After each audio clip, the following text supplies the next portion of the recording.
అందరికీ నమస్తే అండి. Good morning. ఈనాడు, ఆంధ్రజ్యోతి, సాక్షి, ఆంధ్రప్రభ 4 వార్తాపత్రికల్లో వచ్చిన వార్తలు, వాటిలో వాస్తవాలు, ఉద్దేశాలు అన్నీ కూడా మనం ఈ వీడియోలో ఉన్నది డిస్కస్ చేద్దాం.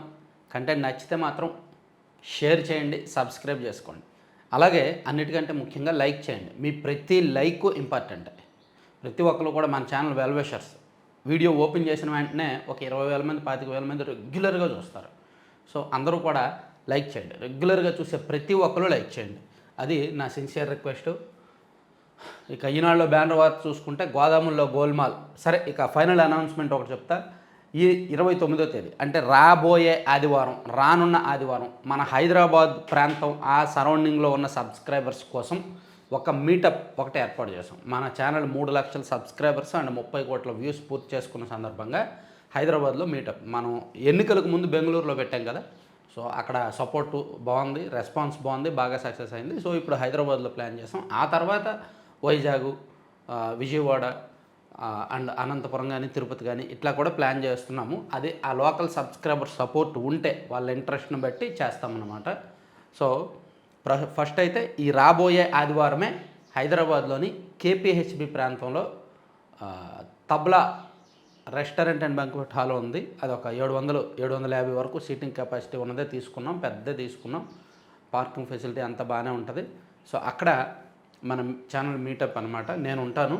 సో మీరు కూడా ఉదయం 9:30-10 గంటల నుంచి మధ్యాహ్నం వరకు ఉండండి, రండి, ఛానల్ గురించి డిస్కస్ చేద్దాం. సరే, పక్కన పెడితే గోదాముల్లో గోల్మాల్. వేల బస్తాలు మాయం, పేదల బియ్యం పెద్దల పరం. మొన్న మచిలీపట్నంలో, తాజాగా కాకినాడలో తవ్వితే మరెన్నో. అత్యధిక ప్రైవేటు గోదాములు వైకాపా నేతలవే. వాటిలో నిల్వకే పౌర సరఫరాల శాఖ ప్రాధాన్యం. గత ప్రభుత్వంలో లారీలే తరలించినా లెక్కపత్రం లేదు. 5 ఏళ్ళు సహకరించిన అధికారులు, సిబ్బంది. ఇప్పుడు సహకరించట్లేదా ఏంటి? 5 ఏళ్ళు సహకరించారు, మరి ఇప్పుడు కూడా సహకరిస్తున్నారుగా. పేరు నాని గారిది ఇలా తప్పు చేశారు అని తెలిసి దాదాపుగా 4 రోజులు అవుతుంది. ఈ 4 రోజుల్లో వాళ్ళకి పారిపోవడానికి అవకాశం ఇచ్చారు, తిరిగి చెల్లించడానికి అవకాశం ఇచ్చారు. ఇప్పటికీ కూడా వాళ్ళని పట్టుకోవట్లేదు. సో ఇప్పుడు మచిలీపట్నంలో పేరు నాని గారి భార్య పేరిట ఉన్న గోదాముల్లోనే వైకాపా హయాంలో ఆ బియ్యం నిల్వలు చేశారు, అవి మాయమయ్యాయి అనుకున్నాం కదా. ఇప్పుడు మచిలీపట్నం ఒక్కటే కాదు, కాకినాడలో కూడా సేమ్ స్కామ్ జరిగిందంట. ఇలా రాష్ట్ర వ్యాప్తంగా ఇంకెక్కడెక్కడ జరిగిందా అని ఆరా తీయడం మొదలుపెట్టారు. ఎందుకంటే గత ప్రభుత్వ హయాంలో వైసీపీ అధికారంలో ఉన్నప్పుడు వైఎస్ఆర్ కాంగ్రెస్ పార్టీ నాయకులకు చెందిన గోదాముల్లోనే ఎక్కువగా రేషన్ బియ్యాన్ని నిల్వ చేశారు. అవి చాలా వరకు మాయమయ్యాయి. ఇన్నాళ్ళు మచిలీపట్నం ఒకటి మనకు తెలిసింది. సో నిన్న కాకినాడ బయటకు వచ్చింది. ఆ తర్వాత ఇంకా ఎక్కడెక్కడ ఉన్నదా అని అధికారులు ఆరాధిస్తున్నారనమాట. అది ఈనాడులో బ్యానర్ వార్తగా వేశారు. కళాత్మక చిత్రాల దర్శకుడు శ్యామ్ బెనగల్ ఇక లేరు. హైదరాబాద్లో పుట్టి పెరిగిన దర్శకుడు ముంబైలో కన్నుమూత. చివరి శ్వాస వరకు సినిమాతోనే ప్రయాణం. భారతీయ సినిమాను అంతర్జాతీయ వేదికలపై నిలబెట్టి సత్తా చాటిన హైదరాబాదీ, సమాంతర చిత్రాలతో ఎన్నో కథలు, పాత్రలకు సజీవ రూపాన్నిచ్చిన సినీ మాంత్రికుడు శ్యామ్ బెనగల్ కన్నుమూశారండి. ఎన్నో సినిమాలు తీశాడు ఆయన. కళాత్మక చిత్రాలకు పెట్టింది పేరైన శ్యామ్ బెనగల్ తీసిన సినిమాలు, డాక్యుమెంటరీలకు జాతీయ అంతర్జాతీయ పురస్కారాలు వరించాయి. సినీ రంగానికి ఆయన చేసిన సేవలకు గాను భారత ప్రభుత్వం 1976లో పద్మశ్రీ, 91లో పద్మభూషణ్ పురస్కారాలను సత్కరించింది. సినీ రంగంలో అత్యున్నత పురస్కారమైన దాదాసాహెబ్ ఫాల్కే పురస్కారం 2005లో ఆయన్ని వరించింది. 2013లో ఏఎన్ఆర్ జాతీయ పురస్కారంతో ఆయన్ను గౌరవించారు. సో శ్యామ్ బెనగల్ కన్నుమూశారు, అదొకటి రాసుకొచ్చారు. తర్వాత నిన్న సెమీ క్రిస్మస్ వేడుకలు జరిగాయి. ప్రభుత్వ ఆధ్వర్యంలో విజయవాడలో సెమీ క్రిస్మస్ వేడుకలు జరిగాయి. ఉమ్మడి రాష్ట్రంలో చర్చిపై దాడి జరిగితే నేనే వెళ్ళి పరిశీలించా. అలాంటి దాడులు జరగకుండా అరికట్టా. విభజన తర్వాత వారి శ్రేయస్సుకు అధిక ప్రాధాన్యం ఇచ్చాం. సెమీ క్రిస్మస్ వేడుకల్లో ముఖ్యమంత్రి చంద్రబాబు. సో రాష్ట్ర ప్రభుత్వ ఆధ్వర్యంలో అఫీషియల్గా సెమీ క్రిస్మస్ వేడుకలు విజయవాడలో జరిగాయి. అక్కడ చంద్రబాబు గారు పాల్గొన్నారు. అదొక అంశం. తర్వాత పవన్ కళ్యాణ్ గారు, ముఖ్యమంత్రి పవన్ కళ్యాణ్ గారు నిన్న కృష్ణా జిల్లాలో కొన్ని చోట్ల పర్యటించి రహదారుల పనుల నాణ్యత పరిశీలించారు.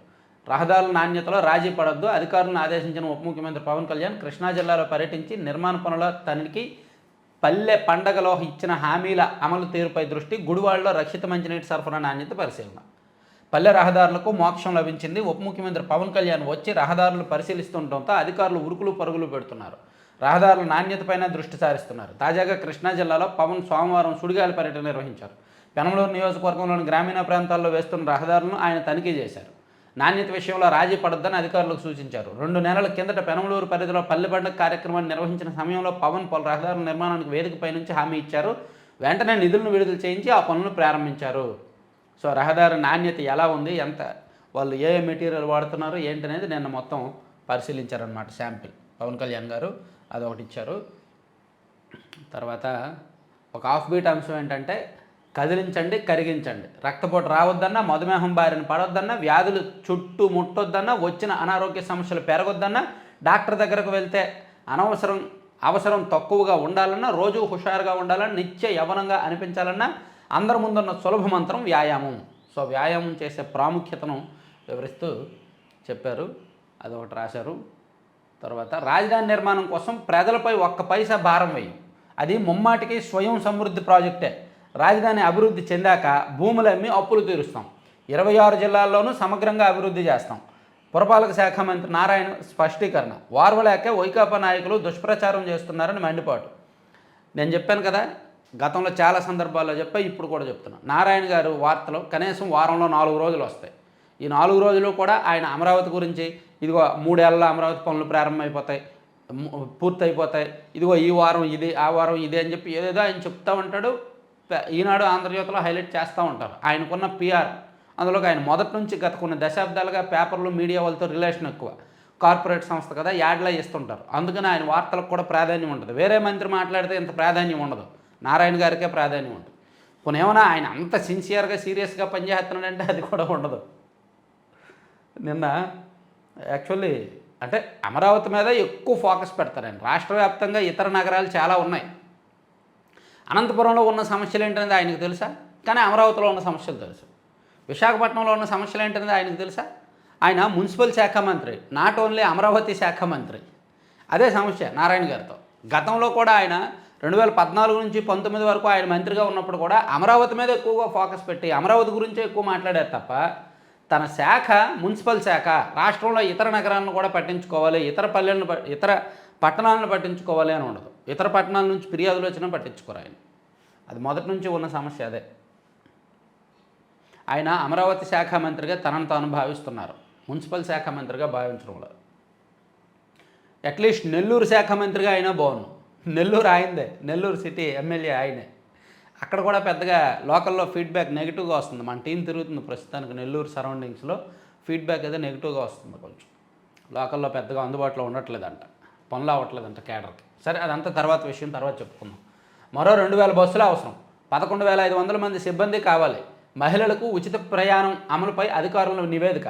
రోజుకు 6 కోట్ల వరకు రాబడి కోల్పోనున్న ఆర్టీసీ బస్సుల్లో మహిళలకు ఉచిత ప్రయాణ పథకం అమలు చేస్తే రోజుకు సగటున 10 లక్షల మంది వరకు ప్రయాణికుల సంఖ్య పెరుగుతుందని అధికారులు అంచనా వేశారు. ఇప్పుడున్న వాటికి అదనంగా 2000 బస్సులతో పాటు 11,500 మంది సిబ్బందిని నియమించాలని భావిస్తున్నారు. ఇది పరిస్థితి. ఇంకా 2000 బస్సులు అదనంగా కావాలంట. తర్వాత ఎక్కడి నిధులతో అక్కడే అభివృద్ధి పనులు. మున్సిపాలిటీల నిధులపై నియంత్రణ ఎత్తివేత. బిల్లుల చెల్లింపుల కమిషన్ల చేతికే ఏప్రిల్ నుంచి అమల్లోకి. 3,200 కోట్ల మున్సిపల్ నిధులు మళ్లించిన గత ప్రభుత్వం ఏ నిధులు మళ్లించలేదు. గ్రామీణాభివృద్ధి సంబంధించి పంచాయతీరాజ్ నిధులను మళ్లించారు, విద్యుత్ శాఖకు సంబంధించిన నిధులు మళ్లించారు, ఉద్యోగుల పిఎఫ్ నిధులు మళ్లించారు. ఇదిగో మున్సిపల్ నిధులు కూడా 3,200 కోట్లు మళ్లించారంట గత ప్రభుత్వం హయాంలో. తర్వాత అరబిందో నాసిరకం బొగ్గుతో 1000 కోట్ల భారం. కృష్ణపట్నం విద్యుత్ కేంద్రంలో ఉత్పత్తి పడిపోవడంతో 3 అధిక ధరకు విద్యుత్ కొన్న వైకాపా ప్రభుత్వం. విజయసాయిరెడ్డి వియ్యంకుడి కంపెనీ కోసమే జగన్ ఆరాటం. ఎమ్మెల్యే సోమిరెడ్డి చంద్రమోహన్ రెడ్డి ధ్వజం. గత వైకాపా ప్రభుత్వ హయాంలో కృష్ణపట్నంలోని 2,400 మెగావాట్ల సూపర్ క్రిటికల్ థర్మల్ పవర్ స్టేషన్కు అరబిందో సంస్థ నాసిరకం బొగ్గు సరఫరా చేయడంతో ప్రజలపై 700 కోట్ల నుంచి 1000 కోట్లు భారం పడిందంట. ఇది యాక్చువల్లీ ప్రభుత్వం సీరియస్గా దృష్టి పెట్టాల్సిన స్కామ్. బొగ్గుని అధిక ధర కొనడం వలన విద్యుత్ ఎక్కువ ధర పడుతుంది, విద్యుత్ తయారీకి ఎక్కువ ఖర్చు అవుతుంది. అది ప్రజల మీదే భారం పడుతుంది. మేము నష్టపోతున్నాము, మాకు ఖర్చు ఎక్కువ అవుతుంది అని చెప్పి ప్రజల దగ్గర సర్ఛార్జీల రూపంలో, ట్రూ అప్పుల రూపంలో, సర్దుబాటు వ్యయం రూపంలో తీసుకుంటున్నారు. సో ఇది ప్రభుత్వాలు చేసిన తప్పులు వలన ప్రజల మీద భారం అనమాట. ఇది వ్యాలిడ్ పాయింట్. కాకపోతే ప్రభుత్వాలు అంత సీరియస్గా వ్యవహరించవు. ఒకే గుడ్డులో 2 కోడి పిల్లలు, ట్విన్స్ కవలలు.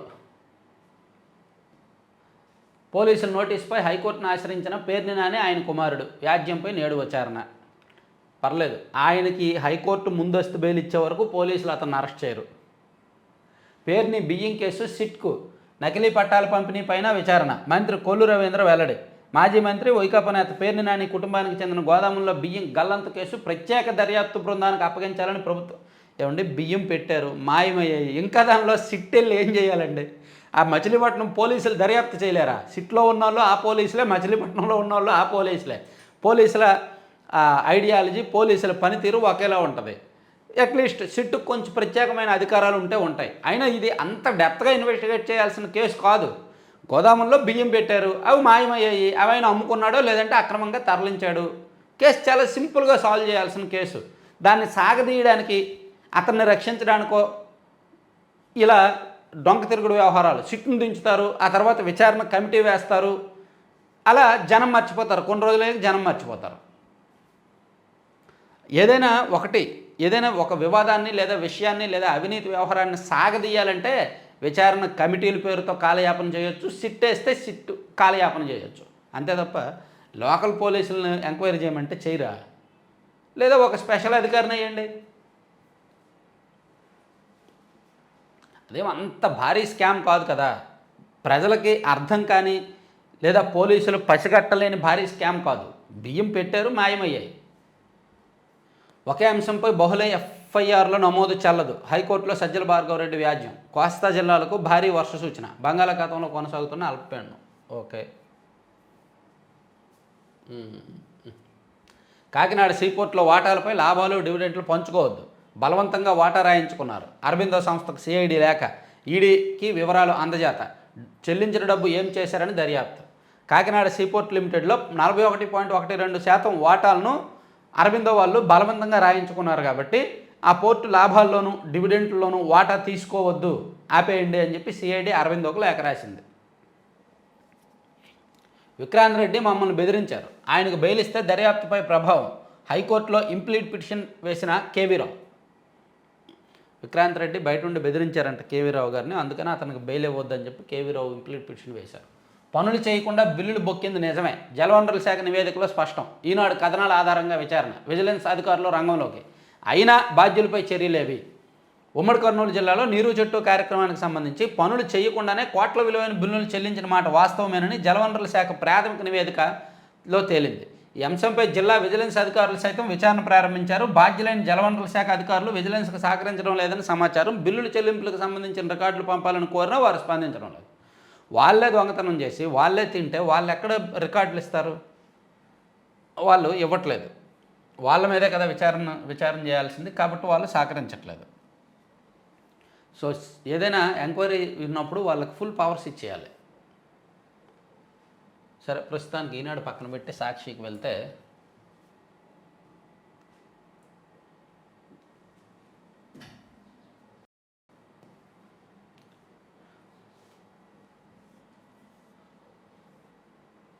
రికార్డు స్థాయి నియామకాలు. గడిచిన ఏడాదిన్నరలోనే రికార్డు స్థాయిలో దాదాపు 10 లక్షల మందికి ఉద్యోగాలు కల్పించామని ప్రధాని మోదీ చెప్పారు. 10 లక్షల మందికి ఉద్యోగాల గడిచిన ఏడాది వ్యవధిలోన? అనుమానించాల్సిన విషయమే. కరెంటు కోత, ఛార్జీల మోత. సో ఈరోజు కరెంట్ డిపార్ట్మెంట్ మీద ఏడిశారనమాట. ఈ ఏడుపులలో భాగంగా చెప్పాం కదా, ఒకరోజు విద్య, పాఠశాల విద్య, ఆ విద్య మీద ఏడుస్తారు, ఏడుపుగొట్టు వార్తలు రాస్తారు. ఒకరోజు వైద్యం మీద ఏడుపుగొట్టు వార్తలు రాస్తారు. ఈరోజు కరెంటు మీద ఏడుపుగొట్టు వార్తలు రాస్తున్నారు. కరెంటు కోత, ఛార్జీల మోత అంట. 6 నెలల్లో 15,000 కోట్లకు పైగా జనంపై భారం వేసిన కూటమి సర్కార్. ఒక పక్క విద్యుత్ బిల్లుల షాకులు, మరో పక్క కోతలు. రోజు 2 నుంచి 3 గంటల పాటు సరఫరా నిలిపివేత. డిమాండ్ మేరకు సరఫరా చేయలేక అనధికార కోతలు. కరెంటు లేక చీకట్లో గాఢాంధకారంలో అల్లాడుతున్న గ్రామాలు. ఎస్సీ ఎస్టీలకు ప్రభుత్వం అందించిన ఉచిత విద్యుత్కు ఎగనాము. ఉచిత విద్యుత్ లబ్ధిదారులకు వందలు వేలల్లో బిల్లులు జారీ చేస్తున్న కూటమి సర్కారు. తమ కష్టాలు చెప్పుకుంటే పింఛన్లు, రేషన్ కార్డులు తొలగిస్తారని ప్రజల్లో ఆందోళన.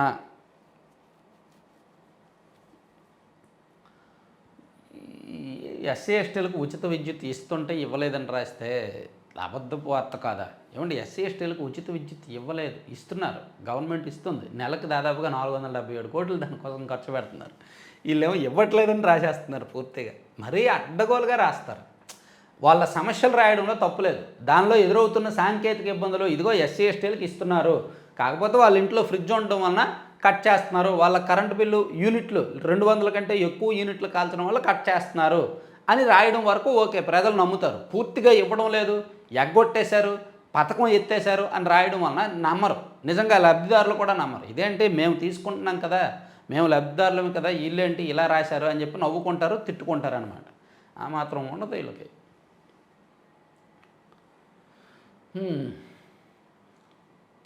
ఈనాడు చెవిలో చెప్పిందా, ఈడీ చెవిలో చెప్పిందా, దర్యాప్తు విషయాలు బహిర్గతమయ్యాయా, లేక ఈనాడు తన అజెండాను అనుగుణంగా కథనాలను నడిపిస్తోందా?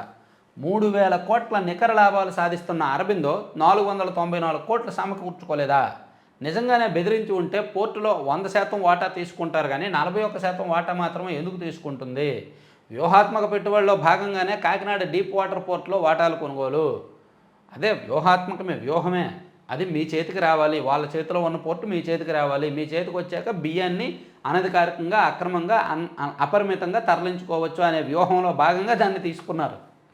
ఆడిటర్లను ఆయా శాఖల అధికారులు ఎంపిక చేస్తారన్న విషయం ఎల్లో మీడియాకు తెలియదా అని ఈనాడు చెవిలో ఈడీ చెప్పిందా అని చెప్పి ఒక వార్త రాశారు.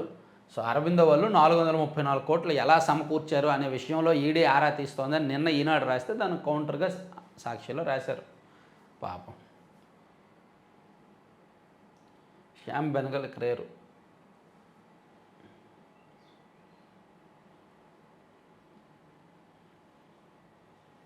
ఉత్తరాఖండ్ సీజాగా జస్టిస్ గుహనాథన్ నరేందర్ సుప్రీం సిఫార్సుకు రాష్ట్రపతి ఆమోదముద్ర. ఏపీ హైకోర్టులో 2వ స్థానంలో ఉన్న నరేందర్. సో ప్రస్తుతం ఆంధ్రప్రదేశ్ హైకోర్టులో సీనియారిటీ లిస్టులో 2nd ప్లేస్లో ఉన్న ఈ జడ్జి గారు ఉత్తరాఖండ్ చీఫ్ జస్టిస్గా వెళ్తున్నారు. తర్వాత ఎవడబ్బ సొమ్మని బెనిఫిట్ షోలు వేస్తున్నారు, ఎవరి కోసం వాటికి అనుమతిస్తున్నారు. ఒక్క హీరో 300 కోట్ల వరకు రెమ్యూనరేషన్ తీసుకుంటున్నారు. ఒక్కో హీరో సినిమాలతో 1000 కోట్లు ఆర్జిస్తున్నారు. జీఎస్టీ ఆదాయ పన్ను అధికారులు ఏం చేస్తున్నారు? టీడీపీ ఎమ్మెల్యే బండారు తీవ్ర వ్యాఖ్యలు. అల్లు అర్జున్పై బాబు కుట్రను తేటతెల్లం చేస్తున్న టీడీపీ జనసేన నేతల వ్యాఖ్యలు. ఆయన వ్యాఖ్యలు చేయడం వరకు ఓకే, అల్లు అర్జున్ మీద చంద్రబాబు గారో పవన్ కళ్యాణ్ గారో కుట్రలు చేయాల్సిన అవసరం ఏముంది? వాళ్ళు ఎందుకు కుట్రలు చేస్తారు? సినిమా ఎక్కువ బడ్జెట్ పెట్టాము, రేట్లు పెంచండి అంటే రేట్లు పెంచడానికి అనుమతి ఇచ్చారు, ప్లస్ బెనిఫిట్ షోలకు అనుమతి ఇచ్చారు, ఎక్స్ట్రా షోలు వేసుకోవడానికి అనుమతి ఇచ్చారు. సినీ రంగానికి ఎంతో కొంత అనుకూలంగానే ఉంటున్నారు. వాళ్ళు కుట్రలు చేస్తున్న అక్కడ చలి ఇల్లు కాలుతుంటే వీళ్ళు వెళ్ళి మంటని ఇంకా పెంచడం అంటే ఇస్తానమాట. అగ్నికి ఆజ్యం పోసేలాగా వీళ్ళు మరింత తప్పుడు రాతలు ఇవన్నీ ఎక్కువ ఉంటాయి. అక్కడ ఆల్రెడీ ఇష్యూ జరుగుతుంది, అక్కడ వీళ్ళు చలి కాల్చుకునే వ్యవహారం.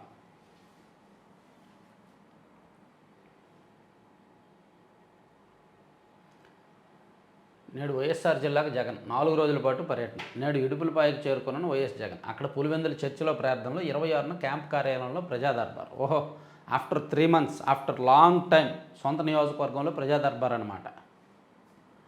1,00,000 కోట్ల అప్పు, సంపద సృష్టి లేదు, 6 నెలలుగా బాబు పన్నులు బాదుడే. బడ్జెట్లో 65,590 కోట్ల అప్పు, బడ్జెటేతర అప్పు 9,000 కోట్లు. రాజధాని పేరుతో 31,000 కోట్ల రుణం, అమరావతికి మరో 21,000 కోట్ల దాకా సమీకరించేందుకు సన్నద్ధం. అమ్మకం పన్ను, స్టాంపులు, రిజిస్ట్రేషన్ల ఆదాయం ఢమాల్.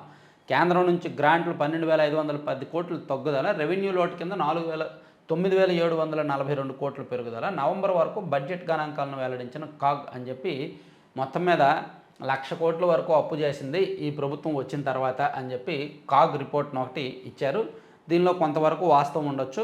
అయితే అమరావతి కోసం తీసుకుంటున్న అప్పు విషయంలో ఎవరికి ఆందోళన అవసరం లేదు. అదంతా కూడా క్యాపిటల్ ఇన్వెస్ట్మెంట్ కింద, అంటే అమరావతి నిర్మాణం కోసం తీసుకుంటున్న అప్పు కాబట్టి ఆ అప్పుతో తప్పుడు ఖర్చులు ఏమీ ఉండవు, పనికిమాలిన ఖర్చులు ఏమీ ఉండవు. క్యాపిటల్ ఇన్వెస్ట్మెంటే చేస్తారు, రాజధాని కడతారు, దానివల్ల తప్పేం లేదు.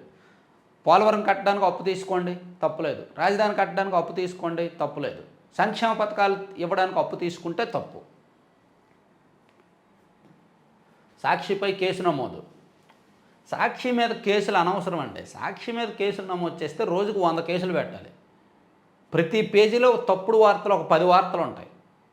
ఆ ప్రతి వార్త మీద కేసులు నమోదు చేసుకుంటూ వెళ్తే ఎన్ని కేసులు పెట్టాలి? చూడండి, ఇది ఒక తప్పుడు వార్త, దీని మీద కేసులు పెట్టాలి కదా. ఎందుకు సాక్షి మీద కేసులు పెట్టడం అనవసరం, వదిలేయాలి వాళ్ళని, వాళ్ళ మానాన్ని వాళ్ళని వదిలేయాలి. పోలీసులే కిడ్నాపర్ల అవతారం ఎత్తి కథనంపై కర్నూలు జిల్లా ఉలిందకొండ స్టేషన్లో కేసు నమోదు. ఇతర మీడియాలోనూ అవే కథనాలు వచ్చిన సాక్షిపైన కేసు. జిల్లా పోలీసు అధికారుల సంఘం పేరుతో ప్రకటన విడుదల. 10,000 ఇస్తేనే ఇసుక లోడింగ్. ఎన్టీఆర్ జిల్లా నందిగామ నియోజకవర్గంలో టీడీపీ నేతల ఇసుక దందా యథేచ్ఛగా కొనసాగుతుంది. అన్ని చోట్ల ఉందిలే నాన్న, ఓన్లీ ఎన్టీఆర్ జిల్లాలోనే కాదులే. సామాజిక పింఛన్లను తనిఖీ చేయండి, అనర్హులను తేల్చండి, బీసీ రక్షణ చట్టం తెచ్చేందుకు మరింత కసరత్తు. నామినేటెడ్ పోస్టుల్లో బీసీలకు 34% రిజర్వేషన్కు చట్టం, స్థానిక సంస్థల్లో రిజర్వేషన్కు న్యాయ పోరాటం. సో నిన్న బీసీ సంక్షేమ శాఖ మీద రివ్యూలో భాగంగా సీఎం గారు బీసీలకు రక్షణ చట్టం ఇస్తామనే ఒక హామీ ఉంది. లోకేష్ గారు పాదయాత్రలోనూ హామీ ఇచ్చారు, అలాగే చంద్రబాబు గారు, పవన్ కళ్యాణ్ గారు కూడా కొన్ని సందర్భాల్లో చెప్పారు ఎన్నికల ప్రచారంలో. సో బీసీలకు రక్షణ చట్టం తీసుకొచ్చే క్రమంలో దాని మీద కసరత్తు ప్రారంభమైందనమాట. తర్వాత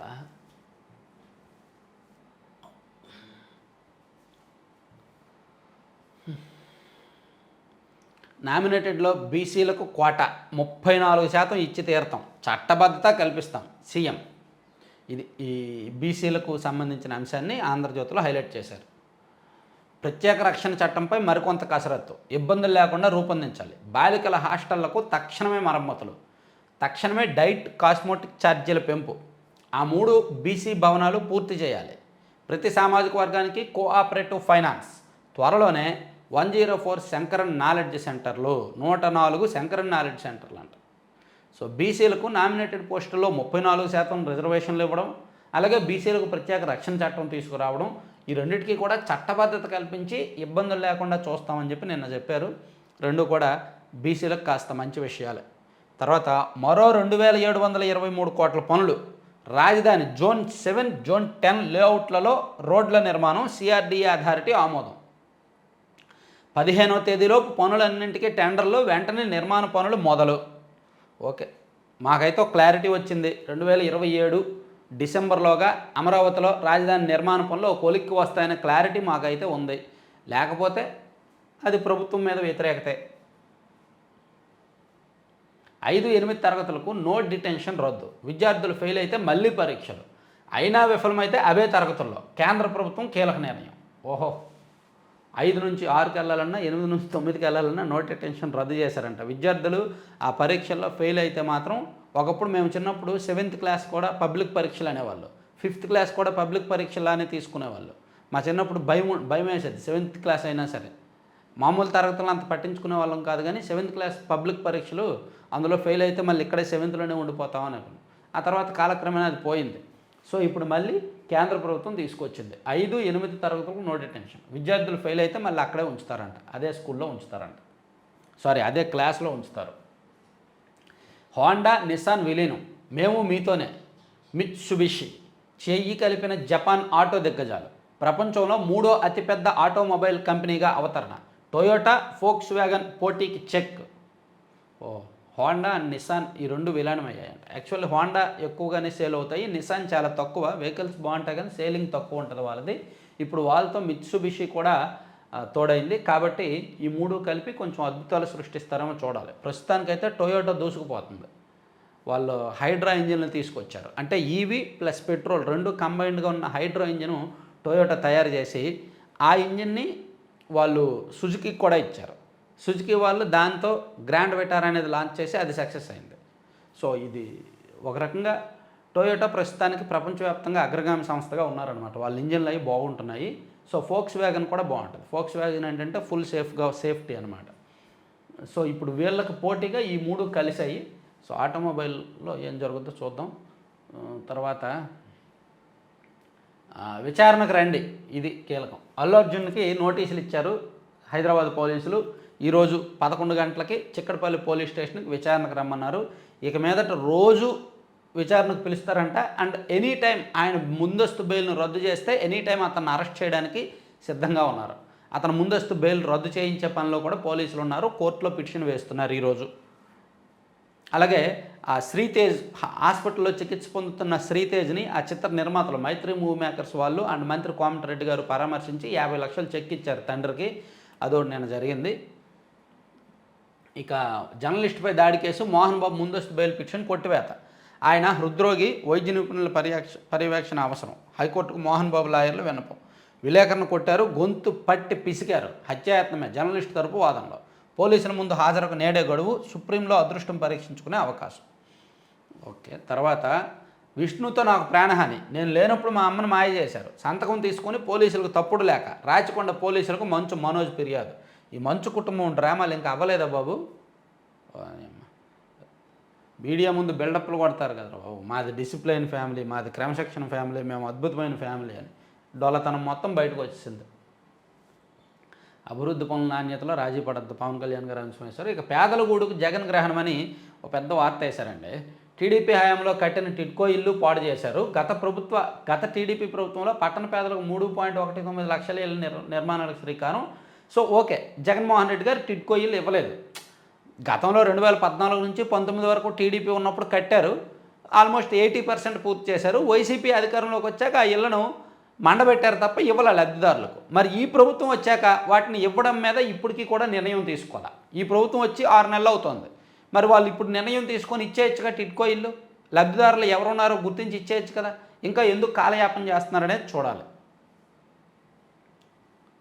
సో ఇది 3 పత్రికలు. ఇప్పటికే లేట్ అయింది, 7:35 అయిపోతుంది కాబట్టి ఆపేద్దాం. 3 పత్రికలతో ఆపేద్దాం. ఆంధ్రప్రభలో కూడా పెద్దగా ఇంపార్టెంట్ అంశాలు అయితే లేవు. సో రేపటి నుంచి కొంచెం ఎర్లీగా చేసుకుందాం. Thank you. చివరి వరకు చూసిన వాళ్ళు ఖచ్చితంగా లైక్ చేయండి. అలాగే హైదరాబాద్లో చెప్పుకున్నాం కదా meetup next Sunday. Thank you.